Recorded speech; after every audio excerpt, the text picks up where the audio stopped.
E aí, pessoal, tudo bem com vocês? Vamos falar sobre mais um podcast que aconteceu e que foi perdido. Vocês lembram duas conversas com o Red, uma a respeito da nossa guild e outra a respeito de questões sociais. E foi uma conversa muito preciosa que eu perdi.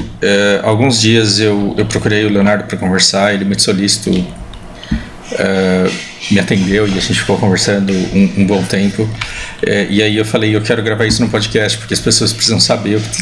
Assim, eu quero que as pessoas que seguem o canal possam ter acesso a essa tua visão, caso elas queiram. A gente marcou um podcast e a gente se perdeu. Tinha tanta coisa para ser dita, tanta coisa para ser falada, que a conversa demorou 2 horas e eu nem percebi. E como eu continuei sem monitorar, o meu programa crashou, muito provavelmente por falta de cache, de cache, né, de memória, de tão longo que ficou o vídeo, e aí eu perdi toda a nossa conversa. Eu não vou...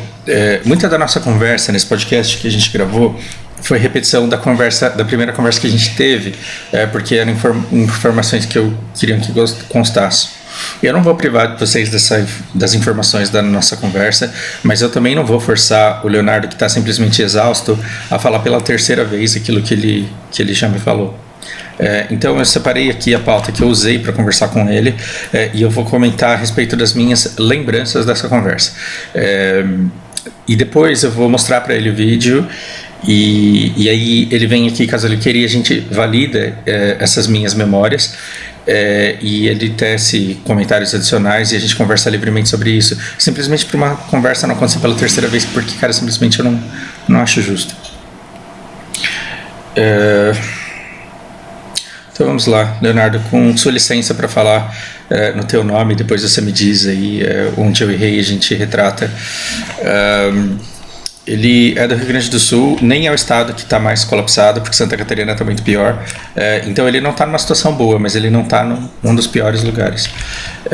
Ele diz que, assim, as notícias são de colapso agora, mas o negócio já está ruim desde lá de trás, desde novembro do ano passado, quando os casos não estavam conseguindo ser relatados e aparentemente a gente tinha tudo sob controle, porque tinha dia que não tinha caso nenhum sendo notificado, a coisa já estava sem controle lá atrás.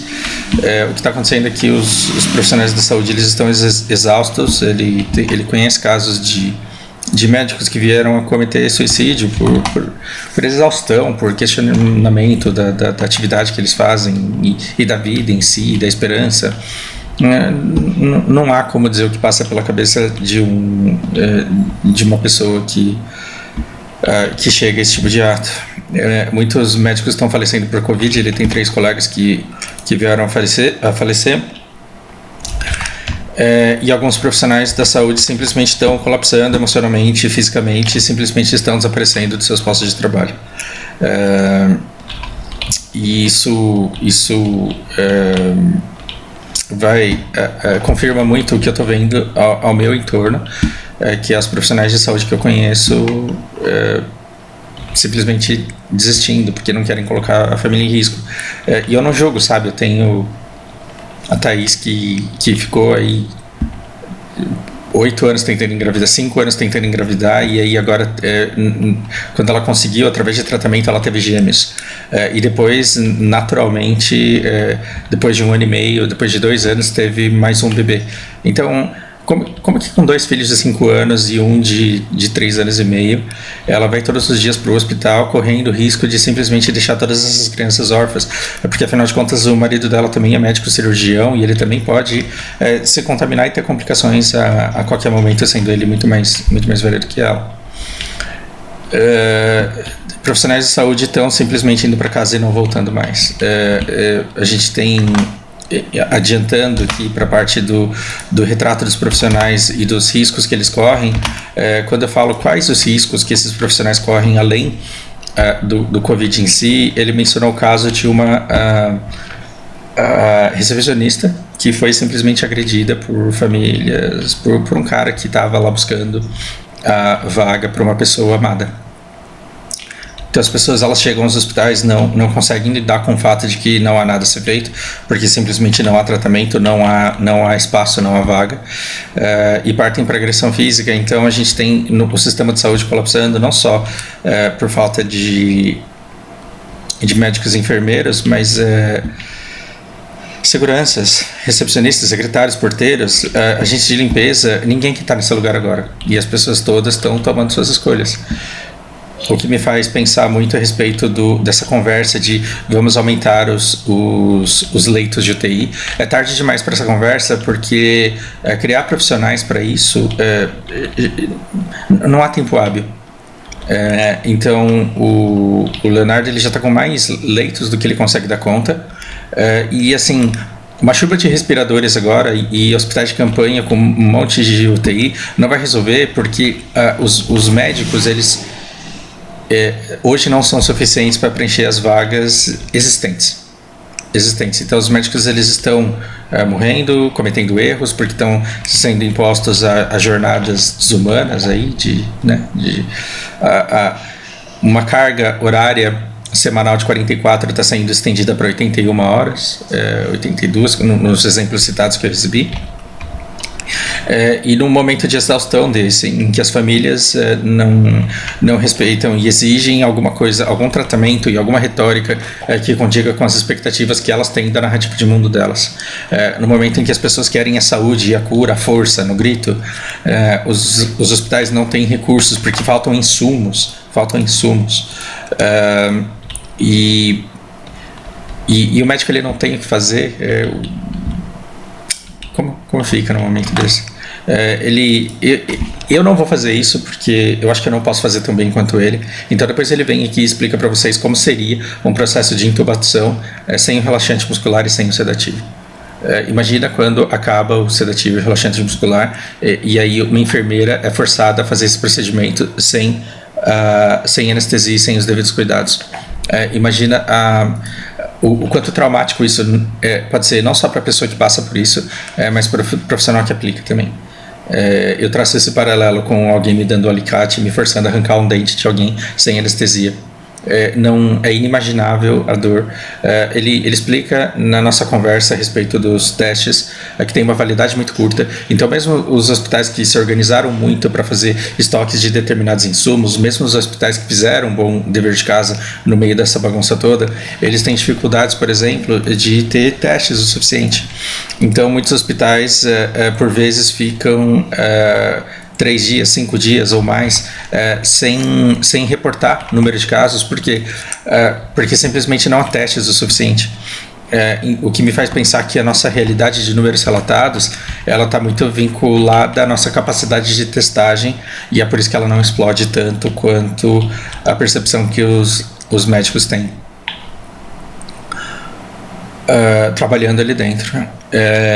Eu estava conversando com ele e eu falei, me diz como que está esse negócio da lotação para as pessoas que dirigem em frente aos hospitais e não veem aglomeração e fila para entrar na frente. Porque, por exemplo, eu passo aqui na frente do Hospital Primavera, aparentemente, do lado externo dele, como o estacionamento dele é muito grande, a aparência externa dele é de paz e tranquilidade, porque não tem muita movimentação.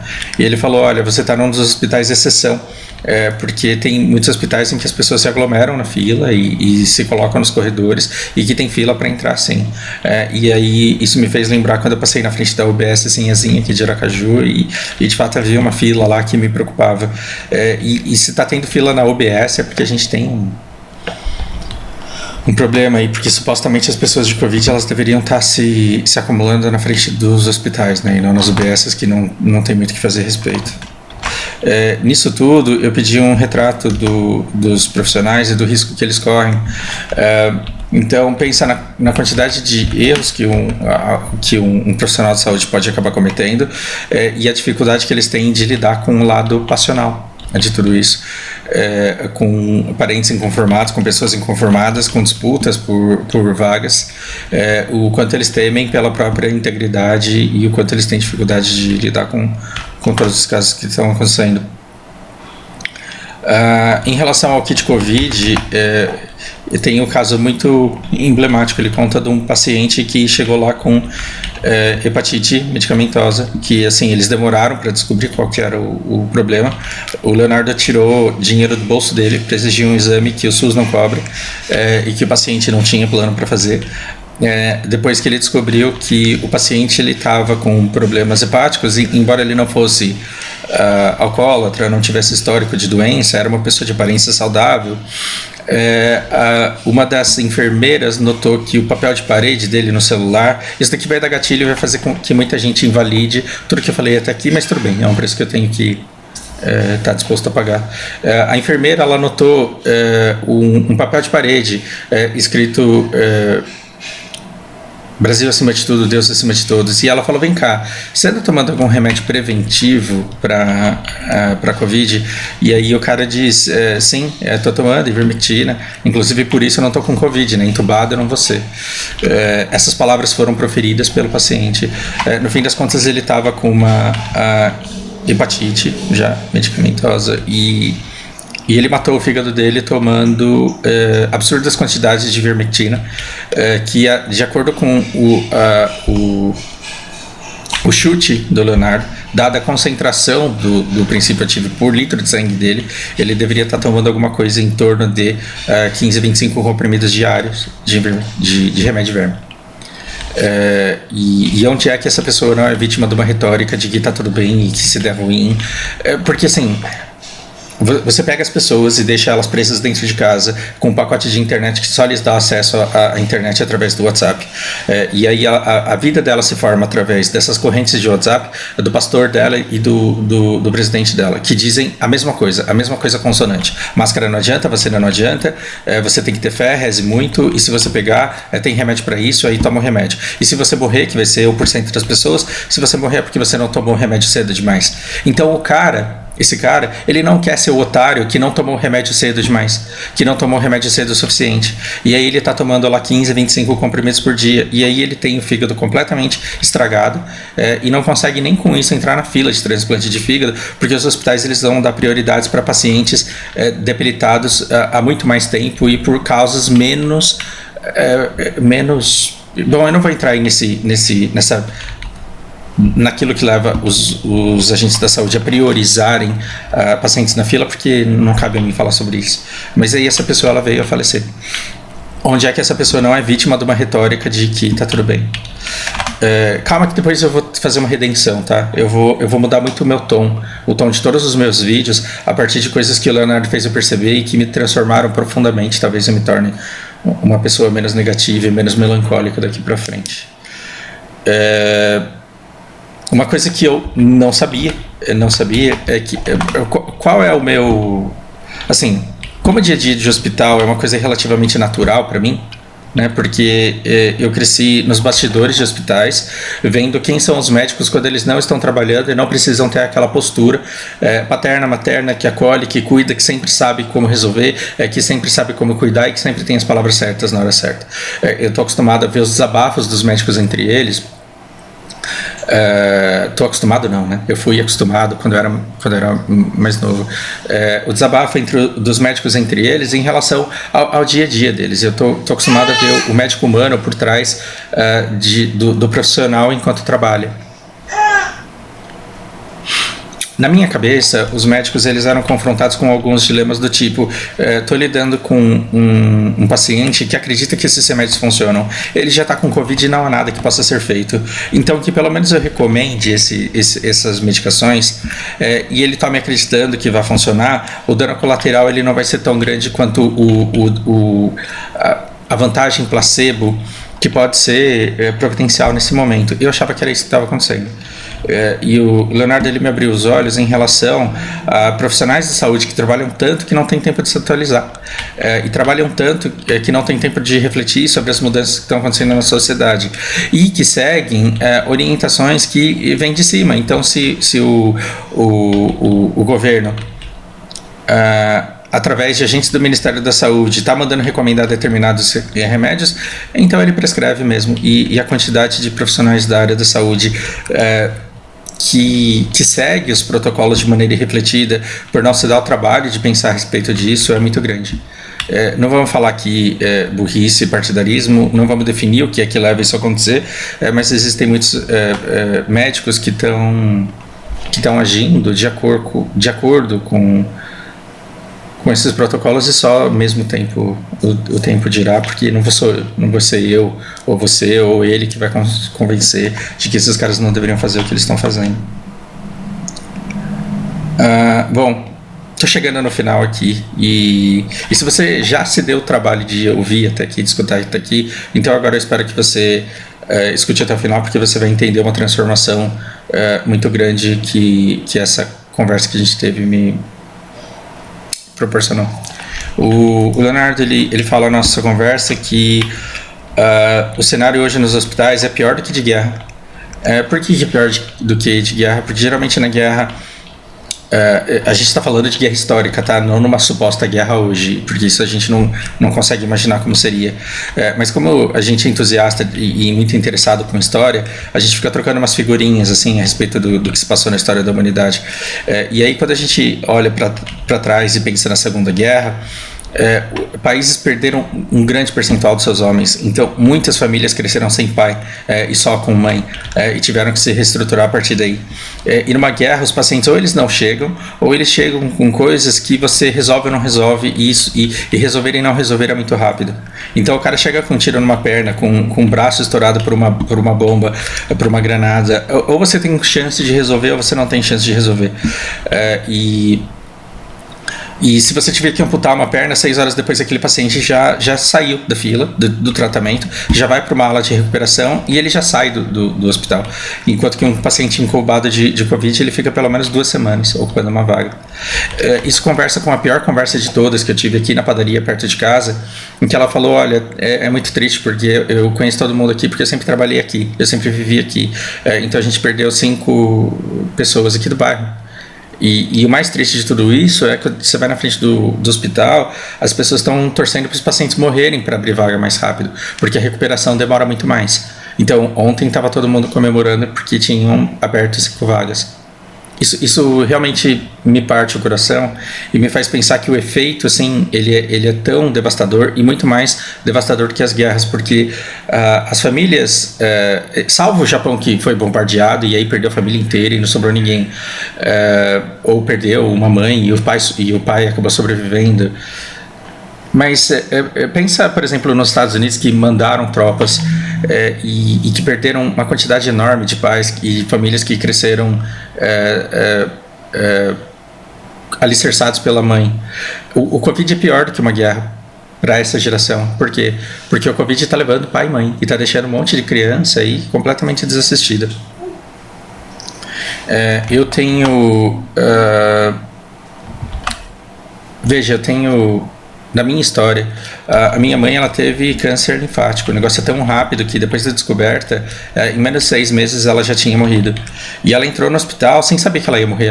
Ela entrou no hospital achando que ela ia sair. E ela não teve tempo para me deixar nenhuma carta, por exemplo, porque ela não achava que o pior fosse acontecer, e aconteceu. Eu tinha 1 ano e meio quando a minha mãe morreu e eu não tenho uma carta dela endereçada a mim. Eu não tenho alguma coisa que reste dela numa comunicação direta comigo, e isso cria um vazio muito grande dentro de mim que eu demorei muito tempo para conseguir tratar. Agora, vamos parar para pensar os remanescentes dessa guerra que a gente está vivendo aqui. Eu não estou falando que a culpa é de alguém, tá? Antes de você achar que a culpa da dor dessas crianças é do Bolsonaro, eu estou falando de efeitos da pandemia mesmo.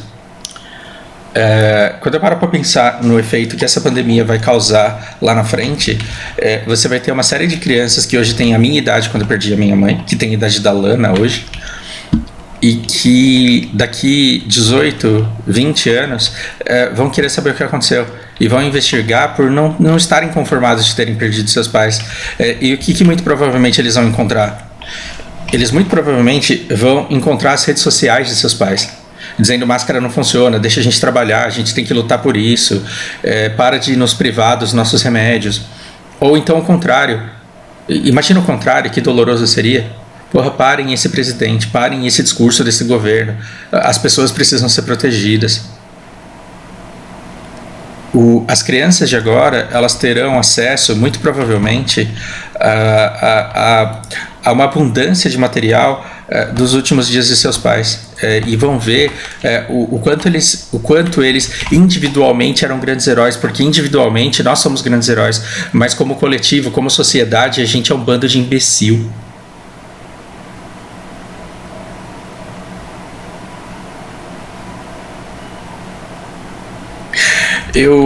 Quando eu tinha 16 anos e eu ficava estudando a história vendo lá o diário de Anne Frank, vendo as atrocidades que aconteceram durante a Segunda Guerra Mundial, eu ficava pensando assim, porra, ninguém parou esse cara. Ninguém teve a ideia lá de se sacrificar e se estourar e levar ele junto. Ninguém pensou.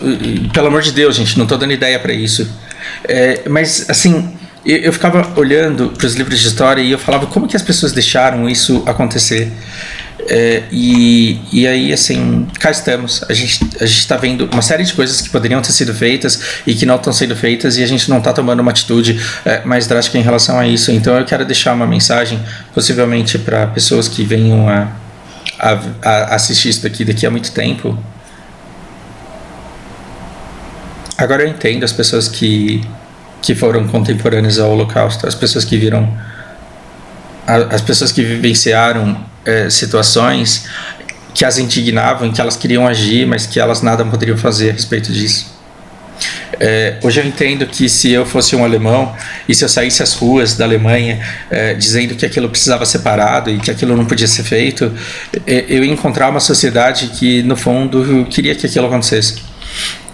E lutas individuais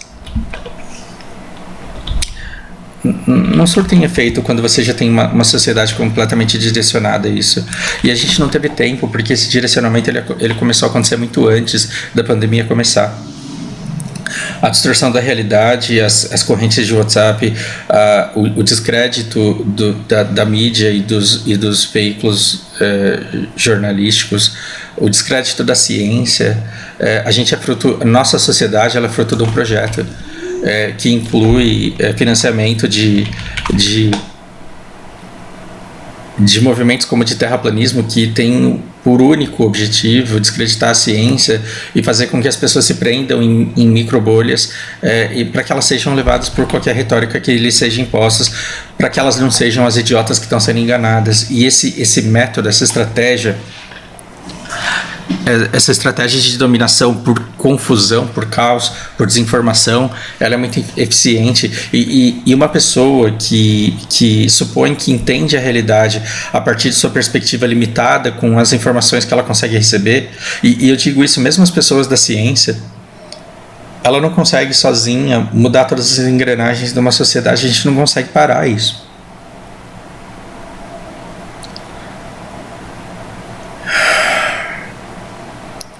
Isso é absurdamente frustrante. Agora que eu tenho que parar de gerar conteúdo a respeito disso daqui e refletir a respeito sobre as minhas falas, eu tenho. E o Leonardo fez eu perceber isso ontem na nossa conversa, porque em determinado momento eu falei, o negacionismo ele atrasou muito a história da minha vida. Ele dificultou muito a história da minha vida. E aí eu escutei coisas que me fizeram conversar com outras pessoas, e essas outras pessoas, elas me disseram coisas que me fizeram conversar com outras pessoas, até que eu escutei uma frase matadora, assim, né? Você combateu o negacionismo porque você tinha recursos para estar. Ou seja, eu parei de tentar negar o problema, porque eu era jovem, porque eu conseguia trabalhar, porque eu tinha uma boa renda, porque eu tinha condições de proteger a minha irmã. Pra você ter uma ideia, eu lembrei de um momento em que minha irmã foi levada para fazer uma terapia de regressão.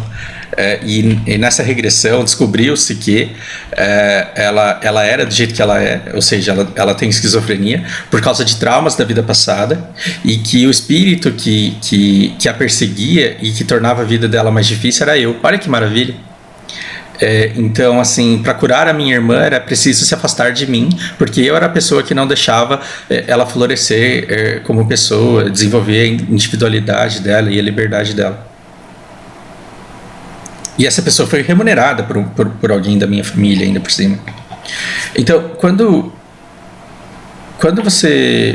eu paro para pensar nas ferramentas que eu tive para combater o negacionismo, eu tive recursos para encarar a verdade de frente e lutar contra ela.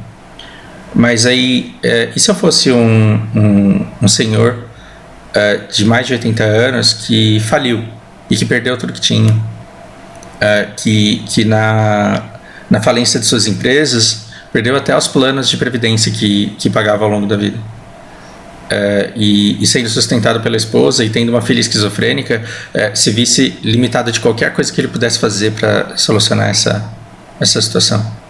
Então, me fizeram perceber que o negacionismo ele pode ser o último ato de desespero, o último ato que a pessoa tem de conseguir lidar com a dor que ela carrega, do problema que ela não tem condições de resolver. A única coisa que me deixa triste é que se eu percebo isso, outras pessoas também percebem e se apropriam disso, né? Para fazer todo um discurso que você tem que sair mesmo, cara. Você não pode morrer de fome em casa, não. Então, uma pessoa, quando ela diz que ela não precisa tomar cuidado e que ela tem que trabalhar, ela compra esse discurso negacionista porque ela consegue, dessa forma, trabalhar com mais esperança e com mais energia. E ela consegue enfrentar o medo que ela tem de voltar para casa e doente e deixar todo mundo da família dela doente. Então, quem sou eu para tirar o direito das pessoas de serem negacionistas? Esse negacionismo ele não poderia ser uma política do governo. Ele não poderia ser uma política de Estado, jamais. Mas ficar combatendo a crença das pessoas que já tiveram todas as oportunidades do mundo de saber sobre a verdade, de tentar encontrar formas de encará-la e não conseguiram encará-la. Eu não tenho que ficar fazendo conteúdo aqui anti-negacionista, porque não cabe a mim abrir os olhos de ninguém. Em relação ao outro anime que ele me contou, que me fez pensar muito também, eu vou deixar que ele conte quando ele vier aqui. Mas, resumindo toda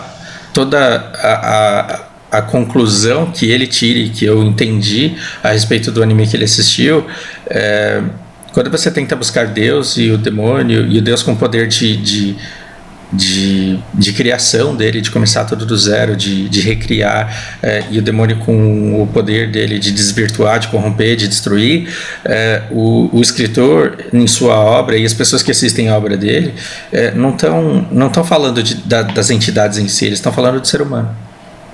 A gente que tem esse eterno conflito entre o lado bom e o lado ruim, entre o bem e o mal entre nós. E aí eu fico pensando, e se 20 anos atrás tivessem escutado as pessoas que alertavam em relação ao crescimento do PCC e que diziam que se o PCC não fosse parado, se uma medida não fosse tomada, cedo ou tarde eles acabariam na presidência, e aí você começa a estudar a história das milícias, e aí você consegue entender como elas se associam com as igrejas. As falsas, não a tua, o quanto igrejas neopentecostais são usadas para lavagem de dinheiro, quando você começa a analisar tudo isso, o Leonardo ele me faz uma pergunta: em que momento da história da humanidade a humanidade não foi desse jeito? E aí eu penso em Al Capone, em Yakuza, e a gente pensa na história medieval, em que momento a história não teve pessoas iníquas que se apropriaram, que tiveram uma visão foda do mercado e dos movimentos sociais de suas épocas, enriqueceram e dominaram e conquistaram, e viveram seus impérios a despeito da situação de vida dos seus súditos.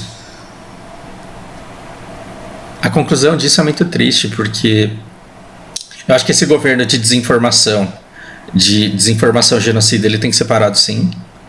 Mas eu não posso ser inocente ao ponto de achar que se a gente acabar com esse governo, se de repente a gente acabar com o PCC, se de repente a gente mudar completamente a estrutura da nossa sociedade, ninguém vai vir ocupar esses espaços que foram abertos, e que a nossa sociedade ela não vai voltar a ser tudo que ela é hoje. Ou seja, a minha luta imediata, ela até que se justifica, mas a longo prazo ela é infrutífera. E a curto prazo também porque o meu alcance é muito pequeno e o estrago que tem para ser feito na sociedade já está feito. Isso me faz pensar que eu tenho que parar de perder tempo com... Eu vou voltar fazendo vídeos de desabafo, como eu sempre fiz, porque afinal de contas esse canal é minha casa e eu falo o que eu preciso falar. Mas eu vou parar com essa coisa de que eu tenho a missão de elucidar a verdade, de jogar luz sobre os fatos. Eu não tenho que fazer nada disso. Então, eu vou parar com essa coisa de nós temos que parar esse governo, nós temos que informar toda a sociedade, porque as pessoas que se alimentam somente do conteúdo negacionista e conspiracionista e que tem por único objetivo a isenção de qualquer conexão com os resultados dessa pandemia, ao invés de tentar transformar a sociedade que não tem condições de se transformar agora, eu vou tentar voltar a falar sobre coisas mais positivas. Porque esse ano a gente não vai conseguir transformar o mundo, a gente tem que sobreviver. A gente tem que não ficar doente nos próximos 3 meses, em que qualquer pessoa que bata a cabeça e tem um sangramento na cabeça não vai encontrar um cirurgião disponível para atendê-lo. Esse ano é para ser sobrevivido, não é para mudar o mundo. Então eu vou parar de tentar mudar o mundo e eu vou entrar nessa vibe de sobreviver. E se para sobreviver eu tiver que abstrair e ficar jogando Final Fantasy, se para abstrair eu tiver que começar a streamar Outrider jogando com o Zé finalmente, eu vou fazer isso e vou parar de tentar salvar o mundo. Isso é muito triste e talvez daqui 20 anos eu não esteja aqui para me justificar com os órfãos que têm a idade da Lana e que cresceram sem os pais. Mas aí o que eu vou ter para dizer para eles é que eles vão ter que aceitar a natureza da humanidade. Que a gente é isso aí mesmo.